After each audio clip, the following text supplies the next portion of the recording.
Maraynal daw po mga manoy, mga manay, mga tugang ko sa bilog na Pilipinas, as in sa bilog na mundo.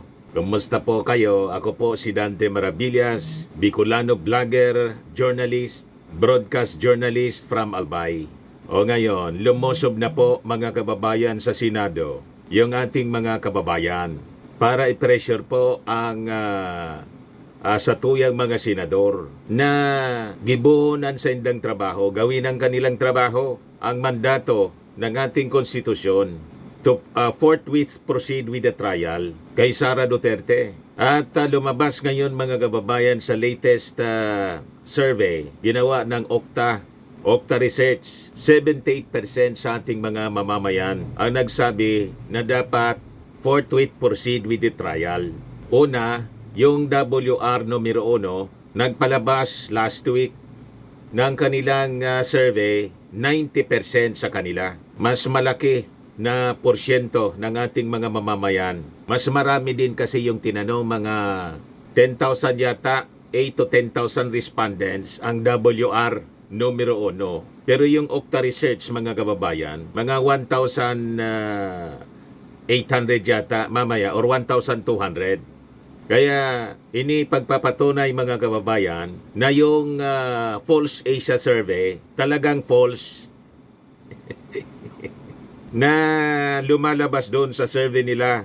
Ilan yun? 63% sumusuporta pa kay Digong. Hindi ko nga maintindihan kung bakit kailangang isali pa nila si Digong na nasa dahig na. Di ba? Bakit sinasali nila si Digong sa survey? Tatakbo ba siyang presidente? Tumakbo nga pong mayor, hindi siya makapaglingkod as mayor kasi nakakulong. And malamang sa malamang, lifetime na siyang nakakulong. Mga kababayan doon sa ICC. Tapos si Sara, 50% yung approval rating, trust rating niya. Yung ating Pangulo na subsub sa trabaho, 32%. Talagang false. Mga kababayan, False Asia. O ngayon, napapaya na sila. So, unahin ko muna, mga kababayan, itong latest na development kasi ngayong umaga, sumugod na po yung ating mga kababayan sa Senado. 3 araw ito simula ngayon. Base po sa schedule na kanilang pinalabas. Hanggang Wednesday, mga kababayan, June 11, kung saan magdidesisyon yung mga senador. Kung itutuloy ba nila o hindi. Kasi pinafloat nila mga kababayan ang possible impactong dismissal. Kasi ang ibig mangyari ni sila daw magdidesisyon pagbobotohan nila. Sabi ni Chis Escudero. Which is wrong mga kababayan. Sabi ng ating mga constitutionalist, walang ibang option. Base po sa ating konstitusyon, pag na-transmit na sa kanila yung impeachment case, ang pwede lang nilang gawin to forthwith proceed.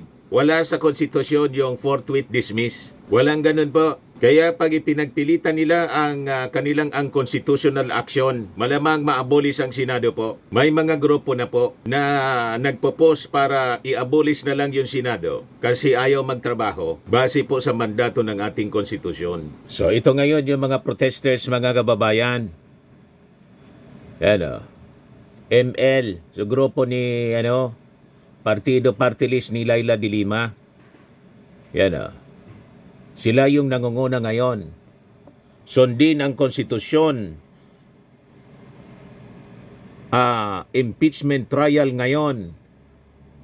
Atom. Yung Atom po, ito yung nanguna noon, panahon ng EDSA 1. August 21 movement ang ibig sabihin yan. Atom. So parami mga kababayan sa first day ng protest rally sa harap ng Senado. Look, protesters calling on the Senate to fulfill its constitutional duty by convening the impeachment court against Vice President Sara Duterte gather in front of Manila Film Center in Pasay City. They will then march towards the Senate at around 9:30 a.m. So kanina pa, nagmarcha na po sila where an ecumenical program will be held. Today's program marks the first of a series of mass actions calling on the Senate to convene as an impeachment court until Wednesday, June 11. Protesters began marching to the Senate at 9:25 a.m. Konstitusyon ipatupad, impeachment trial ngayon na, they chant. Sara Duterte litisin. So ito po sila ngayon, mga kababayan. Nagwawagayway ng kanilang, ng ating watawat.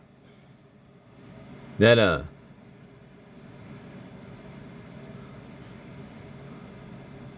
Taksil sa bayan, panagutin. Grupo ng akbayan, mga kababayan. Sentro.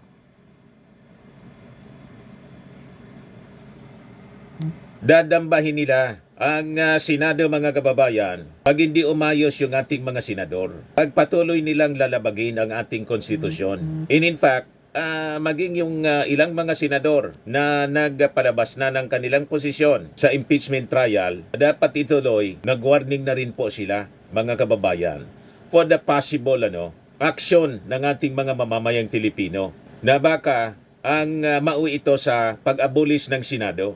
Yan po. Sabi dito sa report ng Abante News Online, dahil sa iso kay Sara, pagbuwag sa Senado Sisi Club. Sabi ni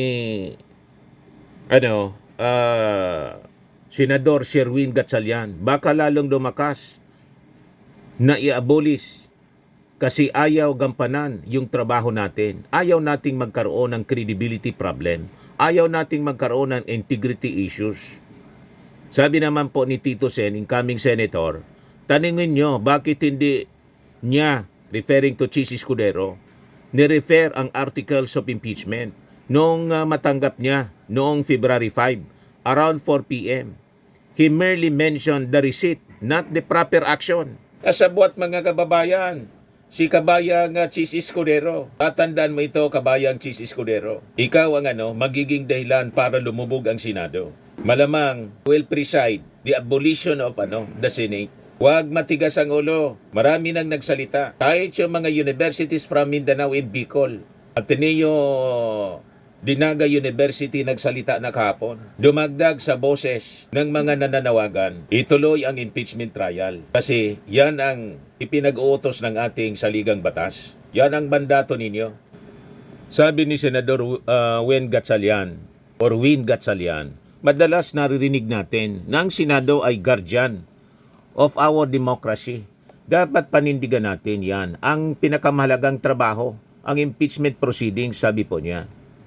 Kinastigo naman incoming Senator Vicente Tito Soto, si Senate President Francis Chis Escudero kung bakit hindi ni-refer sa Rules Committee na pinamumuonoan ni Tolentino ang Articles of Impeachment kay BP Duterte noong dinala ito ng Kamara sa Senado noong Pebrero. Kaya sabi ni Tito Sen, tanungin ninyo bakit hindi niya ni-refer ang Articles of Impeachment noong matanggap niya noong February 5 at around 4 p.m. He merely mentioned the receipt, not the proper action, diin ni Soto. Taasan pang sinabi ni Soto na dapat i-abolish ang mga senador na ayaw sumunod sa konstitusyon. So, maging si Tito Sen, sabi dito sa report ng Abante News Online, pabor na i-abolish ang Senado. So tama yung ating sinusulong po. Pag hindi sila umayos, ayaw nilang gampanan yung kanilang na mandato, mga kababayan, under the Constitution. Anong rason? Para manatili ang Senado, mga kababayan. And sa latest survey ng Okta Research, huwag kayong naniniwala doon sa Pulse Asia kasi false talaga po. Na marami pang nagtitiwala kay Digong, kay Sara Duterte. That's false. Ito yung patunay. Yung SWS survey, pagkatapos yung WR numero 1, and this time yung Okta Research. Sabi rito, sa latest survey, mga kababayan, 78% ng mga Filipinos believe BP Sara Duterte needs to go on trial. Kailangan makita natin kung totoong nilostay ni Sara Duterte. Pinagtatakpan niya doon sa ginawang investigasyon ng Kongreso. So, importante mailatag yung mga ebidensya. Kung mahina yung ebidensya po, di acquittal, walang problema yan sa ating mga mamamayang Filipino. Pero i-cover up ninyo, mismong Senado magko-cover up, through motion to dismiss, through a resolution. Pwede ba, sabi ng mga constitutionalist, legal luminaries, hindi pwede na through a resolution, susuwayin natin ang mandato ng konstitusyon. Susuwayin ng Senado. The Senate is not above the Constitution. Kaya nga sa ligang batas, pag ginawa nila, tama lang mga kababayan, i-abolish natin yung Senado. Kasi we are the sovereign Filipino people. We are supreme. All powers emanate from us. So, pwede natin sa ating pagkakaisa, tanggalin ang mga senador. Isara ang Senado and mag-unicameral na lang po tayo. Pag ganon. Kasi lumalabas ngayon, matitino yung ating mga congressmen. Ang daming bulok na mga senador. Nakita ninyo, wala pang trial, may judgment na sila. Acquittal kaagad. Anong klaseng mga senador yan? Ang ating Senado, mga kababayan, pinamumugaran na mga kababayan ng mga bulok ang pag-iisip. Wala sa katinuan. Imagine that. Paano mo nagawang sabihin at gumawa ng pag-uusga na wala pang asunto na pinipresenta? Hindi pa binabasa yung articles of impeachment. Wala pang presentation ng mga ebidensya. Acquittal na agad. Anong klaseng mga senador kayo? Hindi tayo papayag sa ganon, mga kababayan. At natutuwa tayo. Nagsalita na yung mga iba-ibang sektor, including yung mga civic organization, church-based organization, mga nasa academe, iba-ibang yung mga universities, mga deans, professors of the College of Law, ng iba-ibang mga eskwelahan. Mabuhay kayo, magkaisa tayo mga kababayan para suplahin itong mga pagmamalabis nitong mga senador ni Digong, ni Sara Duterte. They're not senators of the Republic of the Philippines. Proud na proud sila ma-identify senador ng Duterte. Wala kayong karapatan to stay in that office, the last bastion of democracy, the Senate. Pag ipagpipilit ninyo, pipilitan yung ating mga mamamayang Pilipino, i-abolish yung Senado. So ito, kari-release pala ngayon. OCTA released its findings early Monday, June 9. Several Catholic faith-based groups, civil society organization, and progressive political parties are mounting a prayer rally aimed at convincing the senators in the 19th Congress to fulfill with their constitutional duty. Hindi sila makapag-fulfill ng minamandato ng batas, di umalis sila dyan, isara natin, padlock natin yan na Senado po. Iniman kanila yan. Ang Senado, mga kababayan, binuo para maglingkod sa ating mga mamamayang Filipino to defend the Constitution, not to defend Sara Duterte or Digong. So sabi dito, a large majority, 78% believe that Vice President Sara Duterte should face a Senate impeachment trial to answer the charges and clear her name. Yun lang naman. Nagyabang pa si Sara Duterte. There will be a bloodbath niya. Ready siya. Pagkatapos, iba naman pala yung intensyon ng kanyang mga kaalyado. So, ang ibig lang sabihin yan, takot sila. Mahirapan sila, mga kababayan, yung mga kaalyado ni Sara. Na-acquit siya. Kaya ang gagawin nila, i-dismiss na lang without trial. Ang ibig sabihin, napakalakas ng ebidensya. Kasi kung mahina yung ebidensya, dapat confident si Sara. Confident ang mga kaalyado niyang mga senador na dumaan sa trial para finally maklear ang kanyang pangalan at pwedeng kumandidato pa sa 2028. So malinaw po, ang pinapakita nila, ang sinasabi nila iba sa kanilang ginagawa. Kasi ang katotohanan, mahirap po na ma-acquit si Sara pag na-present ng prosecution ang mga ebidensya sa articles of impeachment. Gusto nilang isabotahe po ang impeachment trial at nagsasabuatan sila. Only 13% disagreed. So ibig sabihin, itong 13%, ito yung mga DDS, while 9% were undecided. Maingay lang po ang mga DDS kasi kung talagang majority sila, tama po yung mga analysis natin. Yung 32 million na boto ni Sara, 1 million man lang dyan ang mga DDS, ang 31 million Marcos supporters. Nanalo si Digong in 2016 dahil sa mga Marcos supporters. Ang pinapakalat nila, dapat magtanaw ng utang na loob ang ating Pangulong Bongbong Marcos sa mga Duterte, lalo na kay Sara kasi because of Sara daw, nanalo si PBBM. That's false. Kung talagang marami sila na sumusuporta kay Sara, kay Digong, si Digong po, diniliber na ng ating Pangulo. Diyan na sinasabi nila. O di sige, diniliber na pa dahig. Na-impeach na si Sara o bakit hindi sila makapag-people power? Di ba? Walang support, mga kababayan. Ang ginawa nila, nag-mass action yung maisog kung saan-saan na parte ng mundo. Pati sa Cebu, piniki yung sinulog prayer rally. Pati yung mga marcha sa ibang bansa, piniki yung mga videos para sabihin, protesta ng pagkakulong ni Digong. Kita ninyo mga gawain nila? Lahat piki. Yung iba, napapaniwala. Ito yung organic. Ito yung totoo. Ang galit ng ating mga mamamayang Filipino with the intention ng Senado na isabotahe mga kababayan ang impeachment trial. Yan Okta also highlighted that 91% of adult Filipinos who participated in the survey conducted from April 20 to 24 are aware of the impeachment cases filed against the second highest public official, indicating strong interest in the issue. Awareness levels vary across regions ranging from 83% to 96%. The highest awareness is recorded in Mindanao, 96%, while the lowest is in Visayas, 83%, the report said.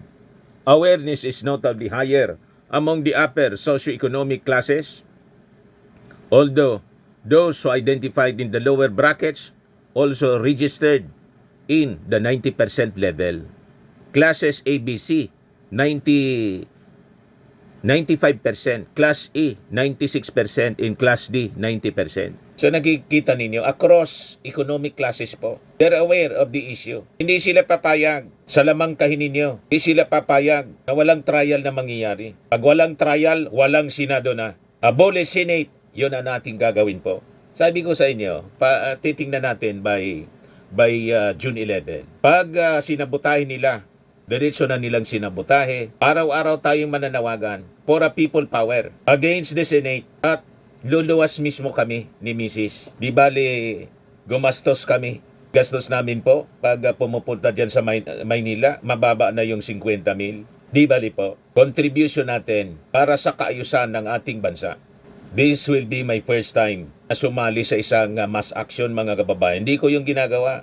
Ang ginagawa lang natin is to cover. But this time, I'll be involved personally. Kasi hindi natin ito dapat paintulutan mga kababayan na mangyari. Ang pagsalaula mismo sa ating saligang batas ng mga kaalyado ni Sara dyan sa Senado. Ayaw nilang itrial si Sara, itatrial natin ang Senado. Iko-convict natin in the bar of public opinion mga kababayan, itong mga nangwawalang hiyang senador sa ating saligang batas. Duterte is accused of mismanaging public funds and betraying public trust, among other serious allegations in the articles of impeachment submitted by the House of Representatives to the Senate early in February. Napaka haba ng panahon para mag-aksyon yung Senado. Pinili nila na upuan, higaan at tulugan po ang impeachment trial. Ulitin ko, based sa kalendar mga kababayan ng Senado, dapat ang kanila pong adjournment February 7 pa. In-short nila February 5 in-adjourn na after may submit yung impeachment case ng Kongreso. At 4 o'clock in-adjourn nagmosyon mga kababayan si Joel Villanueva. Tatandaan niyo ang pangalan ng senador na yan. At diretso po na inapprove ni Chis Escudero. Yan ang nangyari po. Tapos sasabihin ni Bato, magpapakalat ng resolusyon. Wala na anyang oras. Kaya mayroon silang de facto impacto dismissal resolusyon na gustong papirmahan. Anong klaseng mga senador to, mga kababayan?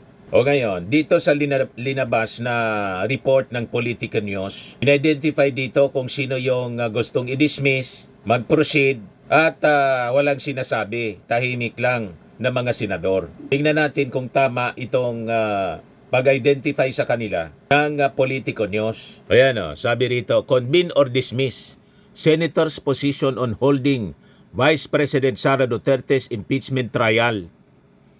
Ang for dismissal daw na walang benefit ng hearing, si Chis Escudero, si Robin Padilla, si Bato de la Rosa, si Amy Marcos, si Mig Sobiri. Hindi ko alam, for dismissal pala siya. Tapos si Tol Tolentino. Butit hindi ko po binoto. Kahit taga Ginobatan Albay siya, Bicolano, at pinakiusap ng aking kasama sa trabaho, kapartner ko pa noon siya, Kapartner ko pa noon sa programa, sa mainstream media, kasi staff ni Tolentino. Butit hindi ko po pinatulan yung endorsement. Kasi nasa alyansa siya, hindi ko man po binoto. Butit natalo. O ngayon, yung mga senador daw na gustong i-proceed, itong si Coco Pimentel, Alan Peter Cayetano, si Bongo. Di ko alam na si Bongo gustong i-proceed. Ang akala ko dismiss. So, nakakaduda ang posisyon ni Bongo. Baka dahil galit man siya talaga kay Sara Duterte. Ang loyalty niya kay Digong, hindi sa anak. Baka totoo. At nang may isang okasyon mga kababayan sa kampanya nila ng Duterte kung saan ilampasan ni Sara Duterte nakamayan itong si Bongo. Nag-viral yon, nakita ninyo yon mga kababayan. And because of that, baka gusto rin niyang mag-proceed yung impeachment para number 1 siyang senator, siya ang tatakbo sa 2028. May ambisyon din, madaling sabi. Bakit pa niya bibigyan natin ng pagkakataon na makatakbo pa sa pagkapangulo si Sara Duterte? Ako na niyan tatakbo, possibly ganun. O diba? Anyway, niya yung amo ko, si Digong niya nakakulong na. Yan kung hindi siya masama doon sa warrant of arrest na sabi pwedeng ipalabas na ng ICC laban kay Bato, sa kanya mismo, kay Vice President Sara Duterte at iba pang mga PNP officials noong panahon ni Digong. Pero kapag linabas na yon, siguradong i-deliver sila ni PNP Director General Nicolas Torre. Di ba? Erase na sila. Yung mga Duterte and allies, erase na sila sa politika ng ating bansa. That will be the end ng kanilang paghari-hari dito sa ating bansa, mga kababayan. Ang may kagagawan yan, sila mismo. Self-destruction, mga kababayan, ang ginawa nila. Kasi itong kaso sa ICC, consequences ng mga mali nilang aksyon habang sila ay nasa posisyon. Wala man dyan kinalaman yung ating Pangulong Bongbong Marcos sa mga ginawa nilang kasalanan sa ating bayan. Pinopolitika lang nila kasi galit sila sa ating Pangulo. Gusto na nila kasi sila ang mamuno sa ating bansa. Yan ang totoo dyan. So yan po, si Bongo daw. Iwan ko kung tama. Si Jinggoy, alam ko. Tapos si JB kasi nagsalita na siya. Si Jinggoy, May 30 pa, nagsalita na siya. Si Risa, alam na natin. Si Win Gatchalian, alam natin kasi just 2 days ago, nagsabi na siya, dapat matuloy ang impeachment. Si Grace po, hindi natin alam, pero sabi dito sa report ng hindi ko personal alam. Proceed daw. Tapos si Loren Ligarda. So yun ang update. Pwede okay kung gusto nilang proceed. So madaling sabi, siyam ang proceed. 6 ang dismiss. Tapos ang wala pang sinasabi, itong si Mag-inang Villar, si Pia Cayetano, Nancy Binay, Joel Villanueva, Lito Lapid, Bong Revilla, at saka si yung mga datian nito, saka si Raffy Tulfo. So titingnan natin, siguro nagmamasid sila. 8 ang hindi pa nagsasalita. So tingnan natin kung magsasalita sila. Anyway, yung ilan dyan, gagraduate na po. Pero critical pa rin ang kanilang presensya kasi tinador pa rin sila hanggang June 30. And the schedule, mga kababayan, ng pagbasa ng Articles of Impeachment sa Miyerkules na po, June 11. O ngayon, mag-ready na po tayo mga kababayan sa worst case scenario. The possible actions natin to abolish the Senate kung hindi, mga kababayan, gagampanan nila yung kanilang trabaho, mandato sa ilalim ng ating konstitusyon. May legal na pamamaraan, mga kababayan. And in fact, ito na po ang pinag-uusapan ngayon, how to abolish the Senate. If the Senate acts against the people's interest, the Constitution provides ways to abolish it. Una, pwede nating isupport ang constitutional revision. Establish a unicameral legislature. Constituent Assembly, Congress initiates with 3/4 votes of all its members, voting separately. Pwede rin, mga kababayan, isupport natin Constitutional Convention. A body of elected or appointed delegates is convened.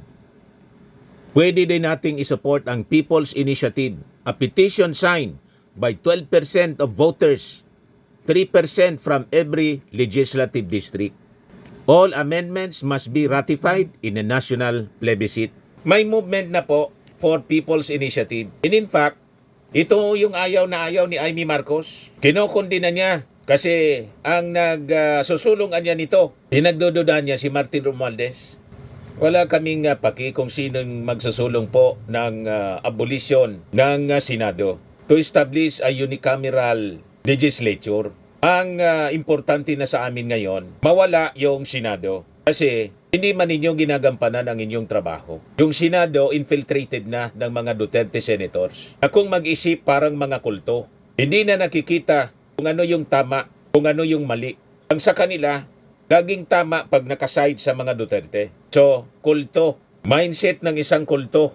Wala na sa ayos. Mismong yung ating saligang batas ang sinasalaula. So, we will push for the abolition of the Senate, may pamamaraan under the Constitution. We revised our Constitution and established a unicameral legislature sa pamamagitan ng una, pwedeng Constituent Assembly, Constitutional Convention, People's Initiative.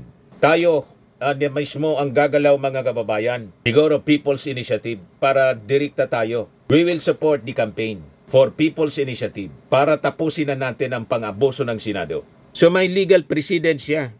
In New Zealand, Sweden, and Denmark have legally abolished their upper houses, not in chaos but through deliberate reform aimed at strengthening accountability and efficiency. Kung nagawa sa ibang bansa, naging maayos po. Bakit hindi natin gawin ngayon? So tama itong post mga kababayan ni sino to?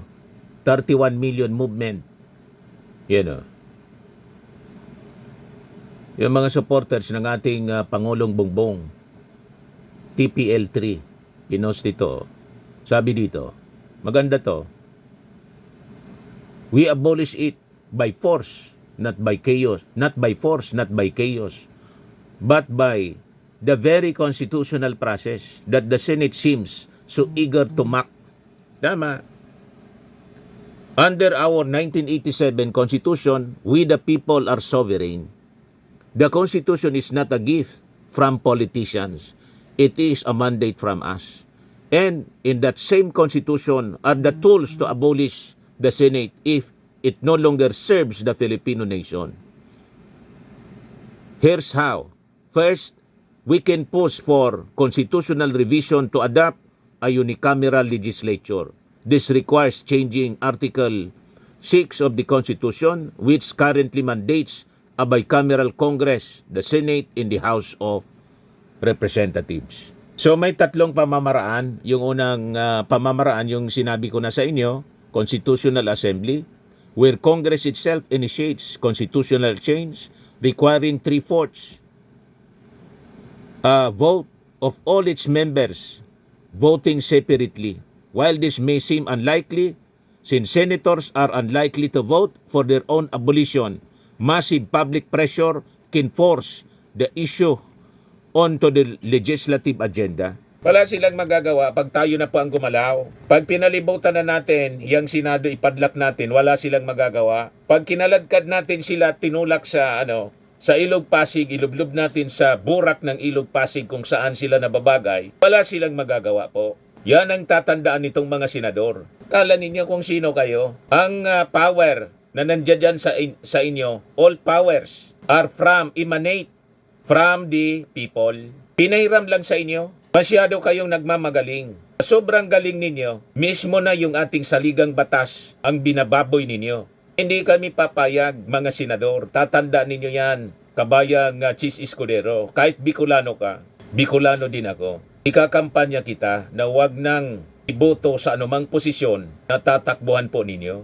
Constitutional Convention or CONCOM, where a special body of elected or appointed delegates is convened to revise the Constitution. This process is often more effective of public will and is insulated from political preservation, political self-preservation. So, pipili tayo ng mga delegates po. Yung mga constitutionalist na mga matitino, na mga abogado, nasa academe, yun ang ilagay natin Palitan natin itong mga lokong mga senador. Maloko na mga senador. Palitan natin po. Nagsisweldo from the taxes of the Filipino people. Pinaglilingkuran po. Isang pamilya lang. Payag kayo sa ganun po, mga kababayan. Tapos gusto nilang pagtakpan yung pagkakasala. I-trial ninyo. Kung walang kasalanan, mahinang ebidensya, di-acquit. Problema ba yon? Then, People's Initiative, a direct method allowed under Article 17, Section 2 of the Constitution. This requires at least 12% of all registered voters, including at least 3% from every legislative district, to sign a petition for a constitutional amendment. While the Supreme Court has ruled that revisions like abolishing an entire chamber of Congress may be beyond its scope, the move could lay the political and legal groundwork for a larger democratic overhaul. Sabi dito, if the Senate continues to trample on the Constitution to shield political dynasties or protect powerful officials like Sara Duterte from accountability, then it no longer functions as a check and balance. It becomes an instrument of obstruction and impunity.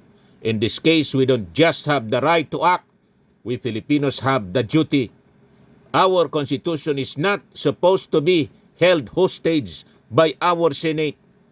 If our Senate betrays public trust, the Filipino people can and should abolish it by law, by vote, by the will of the nation that still believe in democracy.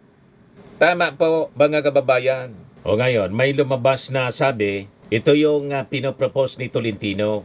Proposed timeline for 19-day expedited impeachment trial as outlined by Senator Francis Tolentino. June 11, constitution of the impeachment court or convening siguro. From 11 to 21, submission of answer by Vice President Sara Duterte, 10 days lang. June 22, reply of prosecutors. June 23, morning, submission of trial briefs. Afternoon, opening statement. June 24 to 25, presentation of evidence, prosecution. June 25 to 28, presentation of evidence, defense. June 27, morning, rebuttal by prosecution. Afternoon, rebuttal by defense. June 28, oral arguments, 1 hour each for defense and prosecution. June 29, closed door meeting of senator judges. Tapos June 30, judgment day. Hindi siya kasi naniniwala sa crossover. So gusto niya, after na laygayin, i-delay yung impeachment trial. Ngayon, gusto niya naman, lightning trial. Para ano ang intensyon? Para kasama pa siguro siya sa pagboto. Para sa acquittal ni Sara. May pakinabang pa siya. And later on, makabalik siya to the folds of the Dutertes. So, ngayon, ang tanong ko po, payag kayo sa ganyang masyado ding maiksi na panahon. Matapos na ubusin nila ang Senado, yung panahon ginamit nila sa pagpakilay ni dati na niya Mr. Maravillas na nagpakapal ng kilay. Sa pagbakasyon nila habang sumusweldo, nag-attend ng fashion show sa Paris. Yung iba kung saan-saang bansa, nagpasarap. Imbes na magtrabaho, pa rin ang mandato ng konstitusyon, inubos nila yung panahon ng 19th Congress. Tapos ngayon, magsisesyon sila para 19 days tapusin yung impeachment trial. Payag kayo, mga kababayan? Parang gusto nilang ihawsyaw naman yung impeachment trial. Kung sa pagkain, mga kababayan, hilaw, lulutuin nila, pero lutong Macau. Ang impeachment trial po, dapat bibigyan ng sapat na panahon. Hindi pwede yung ganito. Na parang ang intensyon, mga kababayan, lutong Macau. Lalo't alam natin kung ano talaga ang kulay ni Tolentino. Kalyado siya ng mga gustong i-dismiss yung kalinya siya ng gustong i-dismiss yung kaso without trial. Tapos magsasubmit siya ng isang proposal na gawin lang 19 days yung trial po. Na siguradong pag ganyan po, lutong Macau naman, mga kababayan. Napakabibigat, mga kababayan, ang sakdal laban kay Sara Duterte. Article 1, conspiracy to assassinate President Marcos, First Lady Lisa Marcos, and Speaker Martin Romualdez. Article 2, malversation of 600 12.5 million in confidential funds. Doon pa lang po sa malversation ng confidential funds. Ilang linggo ba yon, mga kababayan? Although hindi naman kasi daily yung investigasyon ng Kongreso. Pero mahaba na panahon. Yung ginugol po, isang article of impeachment lang siya. 7 articles of impeachment. Tapos gusto ni Tolentino gawing 19 days lang yung trial. Kaduda-duda, mga kababayan, ang intensyon ng mga senador na to. Matapos na upuan, higaan, tulugan for 4 months, tapos in 19 days gusto nilang tapusin yung trial. Anong klaseng mga tao ito? Article 3, bribery and corruption in DepEd. Article 4, unexplained wealth and failure to disclose assets. So dito po, napakaseryoso itong unexplained wealth. Kasi kailangan mabuksan yung mga bank accounts ni Sara Duterte. May paliwanag saan galing ang milyon-milyon na nakadeposito. Magkano lang naman po ang sweldo ng isang vice presidente. Article 5, involvement in extrajudicial killings. Article 6, destabilization, insurrection, in public disorder. In Article 7, a pattern of conduct that amounts to betrayal of public trust. Si Renato Corona po, 3 articles of impeachment. Inabot ng 6 months yung trial. Pagkatapos ito, si Sara Duterte, 7 articles of impeachment. Gustong mangyari ni Tolentino, kung tama yung report, mga kababayan, na proposal daw niya, 19 days daw, tapusin na. Anong klaseng trial ang mangyayari, mga kababayan, pag ganyan? Di ba? Talagang may problema itong mga senador. Huwag tayong papayag sa ganun po. Importanteng malaman ng ating mga mamamayang Pilipino ang katotohanan sa likod ng sakdal na to na kinakaharap ng Vice Presidente. Tama po yung ating mga sinasabi? At itong ating programa, mga kababayan, atin sa inyo nitong ating mga sponsors. Firmax Firming and Lifting Cream. Pinapay po sa mga pulses in affected area. Mainam po ito sa mga pains at paninigas ng mga kaso-kasuan. Ito sa mukha naman yung application, anti-aging, Automax po siya. Ito ay Glow 60, mga kababayan. Whitening po siya. Made in South Korea. Ito naman po, Ningxia Red Mix Fruit Drink. Gawa po siya sa goji berry. May anti-cancer properties po siya. At sa mga nagana po ng malinis and spacious fitness gym, pumunta lang po kayo sa aming Colossal Fitness Gym. May Grab car rental din po kami. At bills payment po sa aming office. At saka sa mga mahilig po sa mga imported bags, manood po kayo sa live selling ni Madam Aileen Rosales sa kanyang Aileen Closet po. Pati mga shoes, ito yung kanya po. Ito yung kanyang page.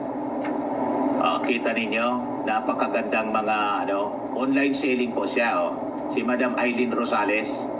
At cellphone number niya po, 773-798-7816.